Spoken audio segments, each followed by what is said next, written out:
Apple.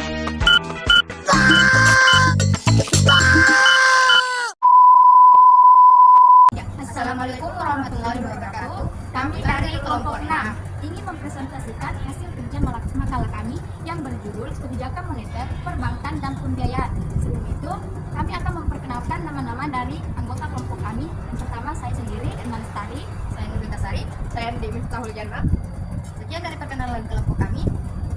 Lanjut ke materinya.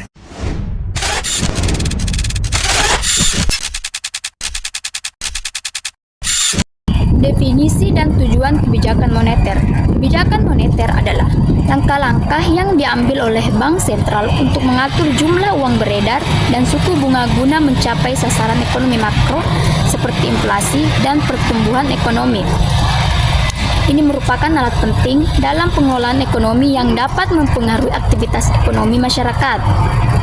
Tujuan kebijakan moneter yaitu 1. Menjaga inflasi, menstabilkan inflasi agar tetap rendah untuk melindungi daya beli masyarakat.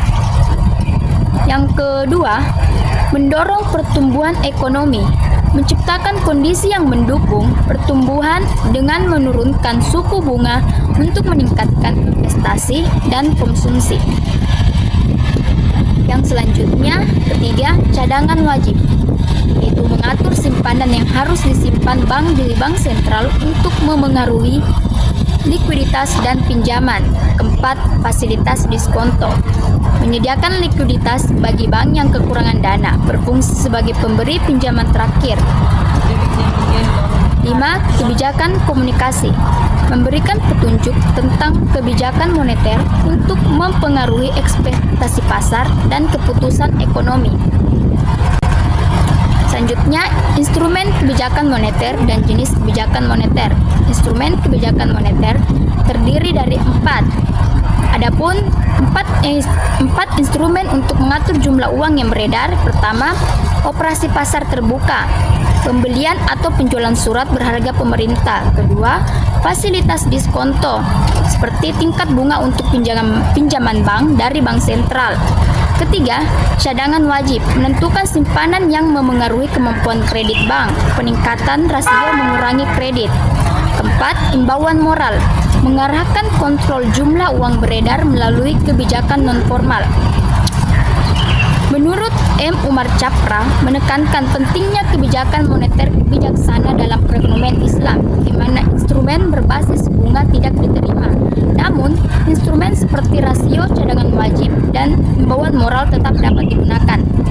Jenis kebijakan moneter, terdapat 2 jenis kebijakan moneter.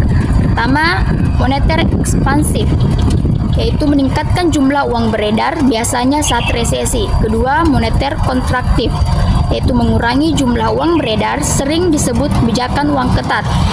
Definisi perbankan syariah, peran dan fungsi perbankan dalam sistem keuangan. Definisi bank syariah beroperasi sesuai prinsip hukum Islam tanpa bunga dan mengikuti fatwa Dewan Syariah Nasional Majelis Ulama Indonesia. Namun, perbankan menghadapi krisis akibat kurangnya penerapan prinsip kehati-hatian. Peran Bank Indonesia berperan menjaga stabilitas sistem keuangan dan mendukung pengembangan ekonomi nasional. Perbankan membuat simpan dan menjadi universitas produk dan meningkatkan inflasi keuangan. Fungsi utama perbankan: A. Intermediasi keuangan, menghubungkan penabungan dengan pinjaman. B. Penciptaan uang dan kredit, menciptakan uang melalui kredit untuk meningkatkan likuiditas. C. Penyediaan produk keuangan, menawarkan produk untuk transaksi dan manajemen keuangan. D. Meningkatkan inflasi keuangan, memperluas akses layanan keuangan untuk segmen berpenghasilan rendah. E. Manajemen risiko, membantu pengelola risiko melalui produk asuransi. F. Menjaga stabilitas sistem keuangan melalui regulasi dan praktik perbankan yang sehat. G. Fasilitator pengembangan ekonomi, mendukung proyek besar dan pengeluaran kredit untuk UMKM. Perkembangan perbankan syariah di Indonesia. Perbankan syariah di Indonesia dimulai dengan bank.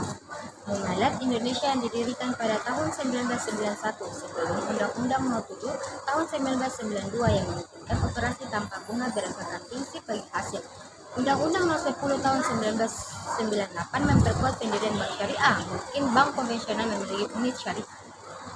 Sejak itu, perbankan syariah berkembang pesat dengan peningkatan aset lebih dari 74% per tahun antara 1998 dan 2001. Bank Indonesia mendukung transformasi ekonomi dan keuangan syariah sebagai sumber pertumbuhan.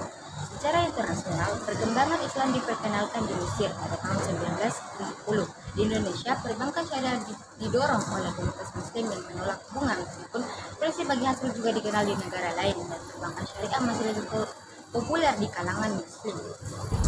Definisi pembiayaan dan jenis-jenis pembiayaan. Pembiayaan adalah dana yang diberikan oleh satu pihak kepada pihak lain untuk mendukung investasi baik mandiri maupun melalui lembaga. Menurut Undang-Undang Perbankan 10 tahun 1998, pembiayaan adalah penyediaan uang berdasarkan kesepakatan antara bank dan penerima dengan kewajiban pengembalian dalam jangka waktu tertentu, disertai imbalan atau bagi hasil. Dalam perbankan syariah, pembiayaan mengikuti prinsip-prinsip syariah dan mencerminkan kepercayaan serta pengelolaan yang adil. Jenis-jenis pembiayaan: yang pertama, pembiayaan modal kerja dana untuk kebutuhan modal kerja dalam satu siklus usaha. Yang kedua, pembiayaan investasi syariah, penanaman dana untuk keuntungan di masa depan, biasanya jangka menengah atau panjang. Yang ketiga, pembiayaan konsumtif syariah, dana untuk keperluan pribadi di luar kegiatan usaha. Yang keempat, pembiayaan sindikasi, pembiayaan oleh beberapa lembaga untuk satu objek, pembiayaan sharing untuk nasabah koperasi. Yang kelima, pembiayaan takeover, pembiayaan untuk pengambilan transaksi non syariah yang sudah berjalan. Yang keenam, pembiayaan letter of credit, pembiayaan untuk mendukung transaksi impor dan ekspor. Prinsip-prinsip pembiayaan. Prinsip pembiayaan Islam berlandaskan syariah untuk mencapai kesejahteraan dan keadilan sosial, serta menciptakan keseimbangan material dan spiritual. Di Indonesia, pembiayaan dalam perbankan syariah menggantikan istilah kredit dari perbankan konvensional sesuai dengan Undang-Undang Nomor 10 tahun 1998. Tanpa sistem utang piutang berbunga, pembiayaan syariah mengutamakan 3 skema utama.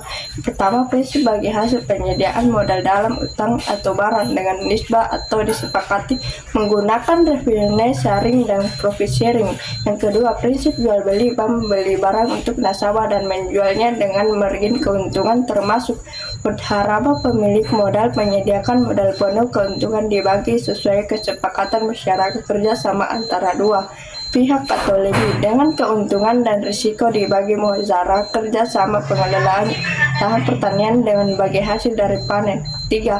Prinsip sewa menyewa terdiri dari 2 akad ijarah, pemindahan hak penggunaan barang atau jasa dengan sewa ijarah mutayyabi antamlik. Aset sewa diakhiri dengan transfer kepemilikan kepada penyewa. Oke teman-teman, terima kasih sudah menonton videonya.